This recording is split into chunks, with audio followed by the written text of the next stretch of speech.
Дин сенин күнүмдүк жашооңо кандай таасир этет? Дин менин күнүмдүк жашоомо кандай таасир этет?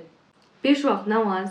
5 убакыт намазда мисалы ашыкча кыймыл жасалбайт. Ашыкча кыймыл кылынбайт. 5 убакыт намазда мынтип неме кылып атып эле Алланын сөзүн сүйлөп бул жакта окуп атып эле башканын сүйлөй бербейсиң. Мисалы, "Эй, тиги эмне кылтасың? Отур, тур" деп антип сүйлөй бербейбиз. Себеби дегенде намаз башталдыбы биз намазга карап кетебиз. Жаман сүйлөбөйт эч ким. 5 убакыт намазды кантип окусаң, намазда жүргөндөй жашаш керек адам. Ошондо гана анын жашоосу түз жолго багышталып, түз жолго бурулуп, анан оңолот. Болсом кете берет бул жака. Кийинкиси бизде жашооңдо кайсы диний принциптерди эң маанилүү деп эсептейсиң? Диний принциптерден мисалы мен хиджабка көңүл бурганы аракет кыламын. Диний принциптерден мисалы хиджабтын шым кийбегенге аракет кыламын, шым кийбеймин, Кудай сактасын, шым киемин, шым кийилет, бирок көчөгө кийип чыккан деген нерсе мен андан уяламын чындыгындачы. Ошол диний принциптерден мен көбүнчө колдонгонум бул хиджабты туура салганы аракет кылуудамын жана аракет кыламын. Себеби дегенде хиджабты кантип жакшына көрүнүп салайын деген нерсе эмес бул. Хиджабты биринчиден тыкан салыш керек. Тыкан дегенде кандай? Мисалы, сиздин көйнөгүңүз, этегиңиз жерди шыпырып жүрбөшү керек. Бул андай адамдарга наалат айтылган пайгамбарыбыздан. Андай болбойт. Этегиңиз жерди шыпырбаш керек. Кийимиңиз чеп ташып, бардыгын көргөзүп турбашы керек. Бир аз кененирээк болсо жакшы болот. Анан дагы жолукту көкүрөктүн астына түшүрүп салган жакшыраак. Ошол жакшыраак аял кишиге. Себеби эмнеге намазда мынтип туруп биз намаз окуйбуз аял кишилер? Себеби дегенде бул Аллах Таала тоосуңгула, жабынгыла деп айтып койгон. Жолук менен тоосуу, анын үстүнө дагы мынтип тургула деген бизде. Анан качан ушул жерден кол бошогондо биз эмне кылабыз? Биз рүку кылабыз, Рүку ийилет, ынтип ийилет. Жүгүнөт типа. Ошол жүгүнгөндүн образын кылганда биз дароо мынтип бул жака кылып, колубузду бул санга коюп мынтип ийилебиз. Ошол ийилгенде бизде уже бул жагыбыз көрүнбөйт, билинбейт. Вам понятно, да? Ошого силерге айтарым, что хиджабыңарды көкүрөгүңөргө жабып, түшүрүп салып жүргүлө. Эгер кийимиңер кенен боло турган болсо, ладно, могул жака алып, мул жака мынтип койсоңор болот. Бул жак кең болуш керек кийимиңер. Ошондо гана можно деп эсептелинет. Макулбу? Мисалы оверсайз кийимдерден анча фигураңарды анча билинбей турган кийимдер боло турган болсо, анда хиджабыңарды арка кылып жүрсөңөр болот. Окей. Кийинкиси бул 5-чи суроо. Кайсы ислам алымдары же китептери сага чоң таасир тийгизди? Кайсы ислам алымдары? Сонун суроо. Ислам алымдарынан мен Садыбакас устазды аябай сыйлаймын. Менин эң жакшы көргөн устаздарымдын бири.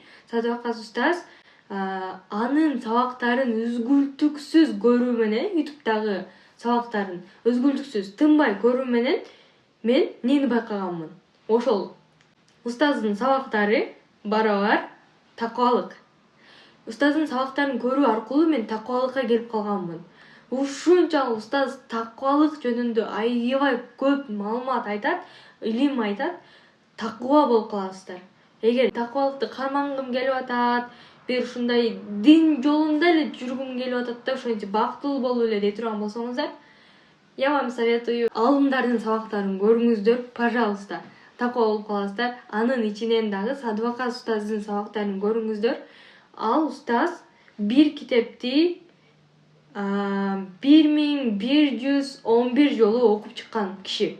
Мисалы, бир китеп болсо, аны 1111 жолу кайра кайталап, эсли жаңылбасам, ушундай.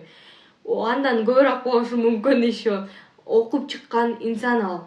Ушунчалык ал өзүнө катуу, ал өзүнүн нафсына катуу, рухуна жагат. Нафска бир нерсе жакпай турган болсочу, ошону кыла бериңиздер, иншалла Аллах Таала бейиштик кылат сиздерди. Ал эми рухту эмне толтурат?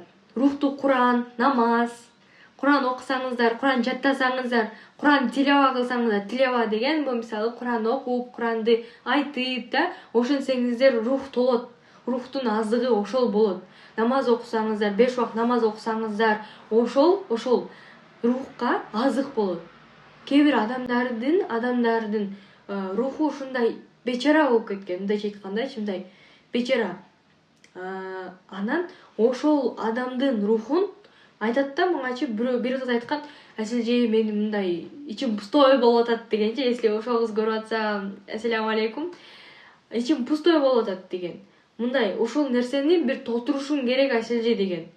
Аны сиздер боштукту, ошондой боштук сиздерде дагы боло турган болсо, аны сиздер Куран окуу менен, Куран жаттоо менен, илим алуу менен, илимге амал кылуу менен, намаз окуу менен, фарз амалдарды аткаруу менен, жана ошондой эле илим алып, бир алымдарга кызмат кылып, же болбосо өзүңүздөрдө устазалар боло турган болсо, сиздерде эгер мисалы Курандан үйрөткөн аларга кызмат кылуу менен сиздерге илим жугат.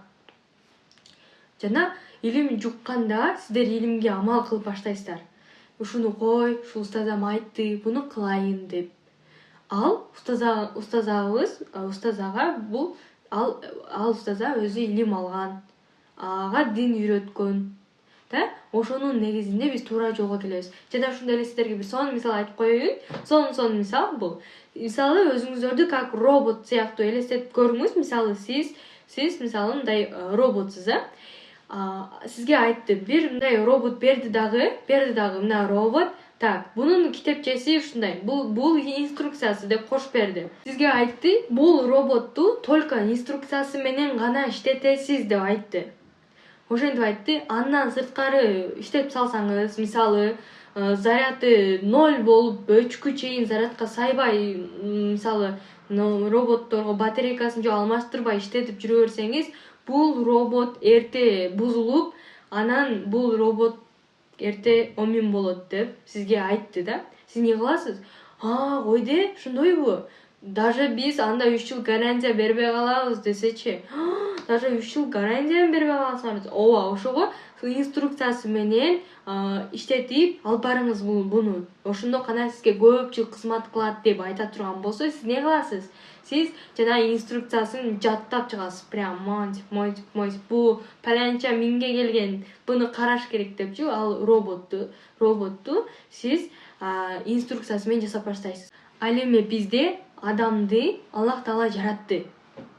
Жана ошондой эле бизге инструкциясын кошуп берди, китепчесин кошуп, ой айланып кетейин, мынаунун жолунда жүр деп. Ал кайсы китеп? Ушул китеп. Ушунун жолунда жүр. Эгер бунун жолунан чыгып кете турган болсоң, бул инструкциядан чыгып кете турган болсоң, сен өзүңдү өзүң бекер эле жептөөсүң. Өзүңдү өзүң бул жакың эч тойбойт, могу көкүрөк эч тойбойт, көкүрөгүң пустой деп Аллах Таала айтты. Ибадат Аллах Таалага керек эмес, чындап. Аллах Таалага ибадат бир да керек эмес. Ибадат саждада, бир жаралгандан саждада турган периштелер бар. Рукуда турган периштелер бар до сих пор. Ал эми жаралгандан бир кыямда турган периштелер бар. Түз турат. Мыткен боюнча, мисалы мондай, же мындай. Мындайча айтканда, Аллах Таалага ибадат керек эмес. Аллах Таалага биздин намазыбыз керек эмес. Аллах Таала намазга муктаж эмес. Эч нерсеге муктаж эмес зат Аллах Таала. Аллах Тааланын сыфаты бар, ас-сомат деген, эч нерсеге муктаж эмес деген сыфаты бар. Ошол сыфатынын негизинде Аллах Таала бир да нерсеге муктаж болбойт, болгон эмес, жана болбойт дагы. Ошого дегенде биз Аллах Таалага муктажбыз. Бул жакта биздин көкүрөгүбүздү толтурушубуз үчүн жанагы айтып кеткен амалдарды айттым. Ошолорду кылабыз иншаллах. Кеттик кийинки суроо.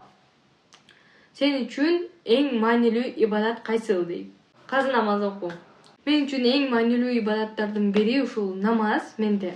Андан кийин орозо тутканы аракет кыламын. Башка күндөрү, Рамазан айынан сырткары күндөрү дагы орозо тутканы аракет кыламын. Жана ошондой эле дагы андан сырткаркы амалдардан бир ушул хижабтын негизинде жүрүү, кийинүү, жана ошондой эле көркөм мүнөздө болуу. Ушул нерсени мен өтө катуу кармаймын. Көркөм мүнөздө болуш керек адам.